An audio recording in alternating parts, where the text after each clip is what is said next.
Ladies and gentlemen, welcome back to another amazing episode of Under the Radar Season 3. Now, this will be the final episode of this season, so thank you for the love and support, ladies and gentlemen. Let's get right into the video. Today we're going to discuss Cameron Thomas, the pre-season sensation. I like that title.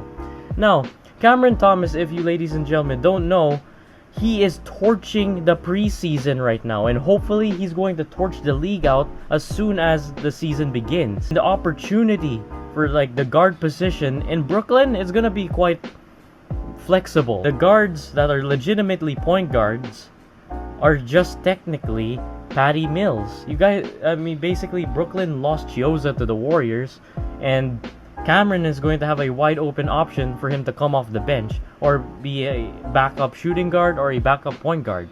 And Ari, how did he become into the preseason sensation? As a freshman in high school, Cam began playing basketball for Oscar F. Smith High School in Chesapeake, Virginia.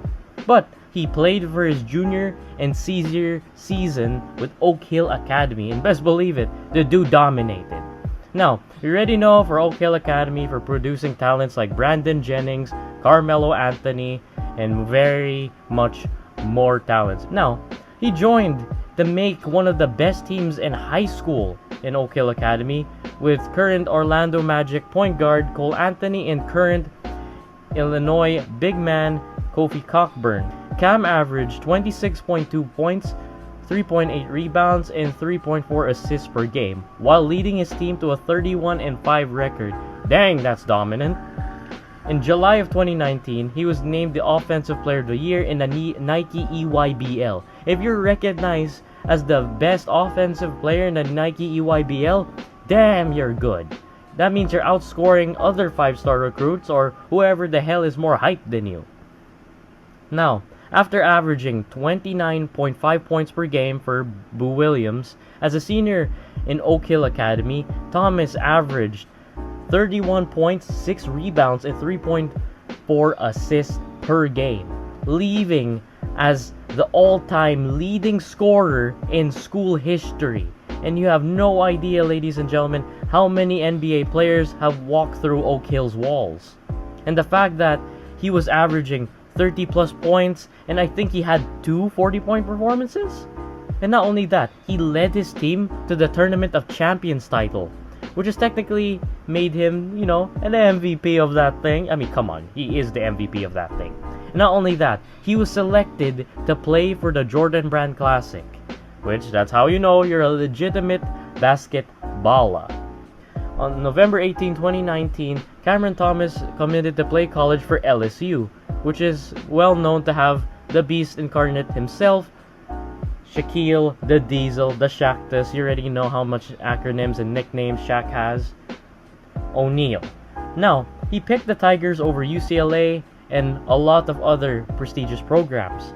After taking official visits from both schools, he decided, you know what, I think LSU is gonna be a better blend for me. Yes, UCLA is a good program, but if I can be honest with you, UCLA's priorities right now as a UCLA basketball fan, they're taking mostly guards like, come on, Amari Bailey, Tiger Campbell, Johnny Juzang, that 2 and 3 slide up and slide down scenario. Now, Cam made his college debut in November 26, 2020, where he scored 27 points in a 94-81 victory against SIU Edwardsville. And Cam Thomas led all freshmen in scoring with 23 points per game, while also averaging 3.4 rebounds and 1.4 assists. Normally would have these numbers during their sophomore year. Normally, right? Normally NBA prospects would be like, I'll be averaging probably 16, 18 points in college, but this dude is already averaging 23 points per game, which is pretty freaking good. Now, he was also named the first team All-SEC, which is basically one of the best college leagues in the United States, and most especially NCAA. Now, following that amazing, nice, and beautiful first season as a LSU Tiger, he declared for the 2021 NBA Draft. Cameron Thomas was actually selected as the 27th pick in the 2021 NBA Draft by the Brooklyn Nets. Now, the original intention that I may have overheard during Nets play was Cameron was going to be the backup to either James Harden or Kyrie Irving. Interesting part about this is, originally, the Nets were going to, planning, to place him instantly to the G League. Like, there is just no boundary for him, just place him in the G League. Because normally, picks from 10th all the way down are already, like, G League already. I'm not saying that they're bad, it's just that they have to play a couple games in the G League just to get acclimated with the NBA game already. The physicality, the talent, and the pure hunger and grit of an NBA season. I mean, come on, Lonnie Walker is a modern example. And then there's many more. I mean, there's a lot of first round picks that played a couple games in the G League, but it doesn't mean that you're actually staying there. Well, he made quite a good case for himself. During the 2021 NBA Summer League, he grabbed MVP honors with yet another former under-the-radar member, Davion Mitchell, averaging 27 points per game, and he was actually the Summer League's leading scorer. And he was also declared a Summer League first team. That's the second first team that he's been on, besides, of course, the SEC. And this is so impressive. The fact that he was averaging 30 points a game, he was the best scorer in school history for Oak Hill. And Oak Hill, you already know, they're like god tier in terms of like basketball in high school, And the fact that he was snubbed from the McDonald's All-American game. Honestly, he deserved it. If you're leading in scoring for your school, who is known to produce some pretty freaking good NBA talent, and you're also leading the country in scoring in college for, freshmen. And not only that, you're also the best scorer in the NIKE EYBL. Basically, NIKE EYBL is actually one of the areas where you're supposed to get your ass kicked by people that are better than you. But this is actually his scenario. This is his arena, and you're just shooting in it. He can outshoot anyone. That's how unbelievable this guy is. Now, Cameron Thomas, honestly, he needs to spend some time in the G League. I'm not saying that he should spend the whole entire season in the G League, but maybe a couple games, maybe 5-10 games in the G League with the Long Island Nets, and I think he should be fine. But other than that, he's going to have a lot of amazing opportunities because of Kyrie's absence. Now, I do hope that Kyrie comes back soon, because I really want to watch some of the best basketball in recent, history every single year.